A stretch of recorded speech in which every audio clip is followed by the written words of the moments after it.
Science and technology రంగంలో సరికొత్త ఆవిష్కరణలతోనే ప్రగతి సాధ్యమన్నారు ప్రధాని నరేంద్ర మోదీ. ఈ నేపథ్యంలోనే శాస్త్ర సాంకేతిక రంగంలో ప్రైవేటు పెట్టుబడుల్ని ప్రోత్సహించాల్సిన అవసరం ఉందన్నారు ఆయన.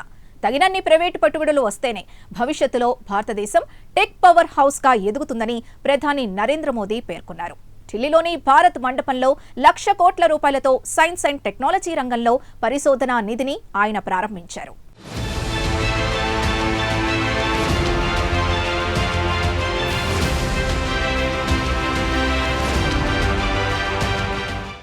సైన్స్ అండ్ టెక్నాలజీ రంగంలో సరికొత్త ఆవిష్కరణలు రావాల్సిన అవసరం ఉందన్నారు ప్రధాని నరేంద్ర మోదీ. ఈ నేపథ్యంలోనే శాస్త్ర సాంకేతిక రంగంలో ప్రైవేటు పెట్టుబడులను ప్రోత్సహించాల్సిన అవసరం ఉందన్నారు ఆయన. తగినన్ని ప్రైవేటు పెట్టుబడులు వస్తేనే భవిష్యత్తులో భారతదేశం టేక్ పవర్ హౌస్గా ఎదుగుతుందని ప్రధాని నరేంద్ర మోదీ పేర్కొన్నారు. ఢిల్లీలోని భారత్ మండపంలో ₹1,00,000 కోట్లతో సైన్స్ అండ్ టెక్నాలజీ రంగంలో పరిశోధనా ఫండ్ను ఆయన ప్రారంభించారు.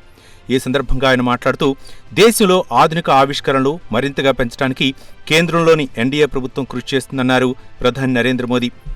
శాస్త్ర సాంకేతిక రంగంలో సరికొత్త ఆవిష్కరణలతోనే దేశాభివృద్ధి సాధ్యమన్నారు ఆయన.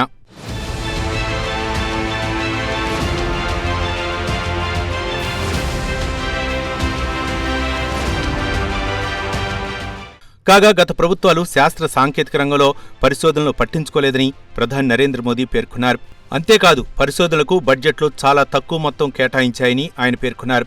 దీంతో మిగతా దేశాలతో పోలిస్తే సైన్స్ అండ్ టెక్నాలజీ రంగంలో భారత్ చెప్పుకోదగ్గ ప్రగతి సాధించలేకపోయిందన్నారు. అంతేకాదు సరిపడా బడ్జెట్ లేకపోవడంతో విశ్వవిద్యాలయాల్లో పరిశోధనలు కూడా అటకెక్కాయని ఆయన వెల్లడించారు. అయితే 2014లో కేంద్రంలో ఎన్డీఏ ప్రభుత్వం వచ్చాక పరిస్థితి మారిందన్నారు. పరిశోధనలకు తమ ప్రభుత్వం పెద్దపీట వేయడం మొదలుపెట్టిందన్నారు. అంతేకాదు రీసెర్చ్ విభాగాలకు భారీ ఎత్తున నిధులు కేటాయింపులు కూడా చేసినట్లు ఆయన వెల్లడించారు.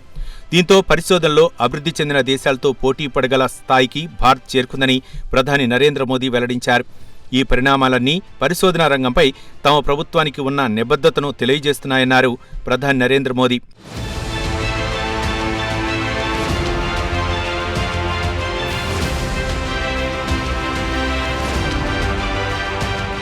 కాగా విశ్వవిద్యాలయాల్లో పరిశోధనలు పెంచడానికి కేంద్ర ప్రభుత్వం ఒక పక్కా ప్రణాళిక రూపొందించిందని ఆయన వెల్లడించారు.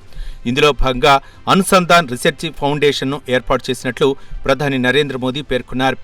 రీసెర్చ్కు సంబంధించిన అన్ని అంశాలను సదరు అనుసంధాన్ రీసెర్చ్ ఫౌండేషన్ సమన్వయం చేసుకుంటుందన్నారు. సైన్స్ అండ్ టెక్నాలజీ రంగంలో ఆవిష్కరణలు పెంచడం, అలాగే పరిశోధన రంగంలో కొత్త వారికి అవకాశాలు కల్పించడం వంటి అంశాలను కూడా అనుసంధాన్ రీసెర్చ్ ఫౌండేషన్ పర్యవేక్షిస్తుందని ఆయన వెల్లడించారు.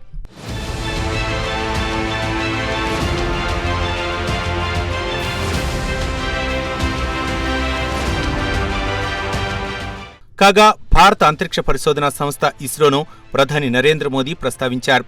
తాజాగా ఇస్రో సంస్థ మరో అద్భుత విజయాన్ని నమోదు చేసుకుందని ఆయన కొనియాడారు.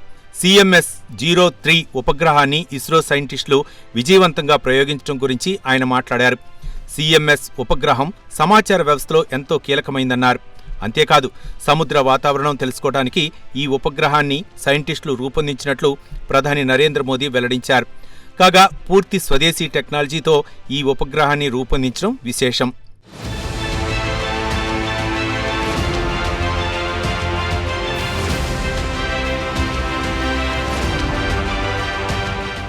సరికొత్త ఆవిష్కరణలతో దేశం అభివృద్ధి చెందుతుందన్నారు ఆయన.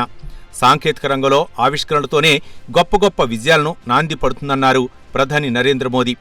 ఈ నేపథ్యంలో ఎంతో కీలకమైన పరిశోధనా రంగంలో ప్రైవేటు పెట్టుబడులను ప్రోత్సహించాలని తమ ప్రభుత్వం కీలక నిర్ణయం తీసుకుందన్నారు. దీంతోనే ₹1,00,000 కోట్ల నిధులతో పరిశోధన అభివృద్ధి ఫండ్ను ఏర్పాటు చేసినట్లు ప్రధాని నరేంద్ర మోదీ పేర్కొన్నారు.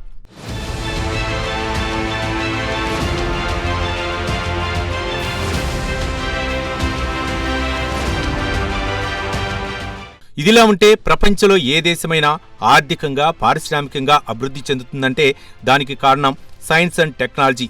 ఆ స్థాయిలో అభివృద్ధి చెందడమే ఇవాల్టి రోజున శాస్త్ర విజ్ఞానం లేకుండా, ఆయా రంగాల్లో లోతైన పరిశోధనలు చేయకుండా ఏ దేశమూ మనుగడ సాగించలేదు.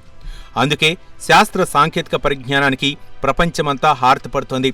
మారుతున్న ప్రపంచ పరిస్థితుల్లో ఏ దేశ ప్రగతికైనా శాస్త్ర సాంకేతిక పరిజ్ఞానమే కొలమానంగా మారింది. ప్రస్తుతం biotechnology, genetic engineering, gene therapy, cloning, stem cell research, artificial intelligence, chat GPT వంటి అనేక కీలక అంశాలపై ఉధృతంగా పరిశోధనలు జరుగుతున్నాయి.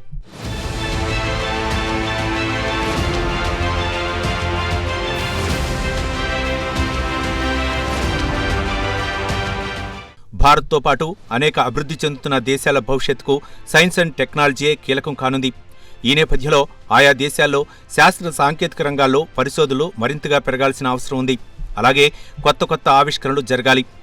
ఒకటో అరో కాదు, ఇబ్బడి ముబ్బడిగా ఈ ఆవిష్కరణలు పెరగాలి.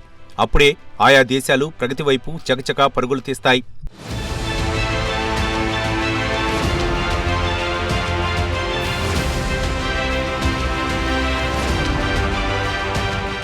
ఏది ఏమైనా ప్రధానంగా సామాన్యుడికి మేలు జరిగేలా ఈ పరిశోధనలు ఉండాలి. అప్పుడే శాస్త్ర సాంకేతిక విజ్ఞాన ఫలాలు అందరికీ దక్కుతాయి.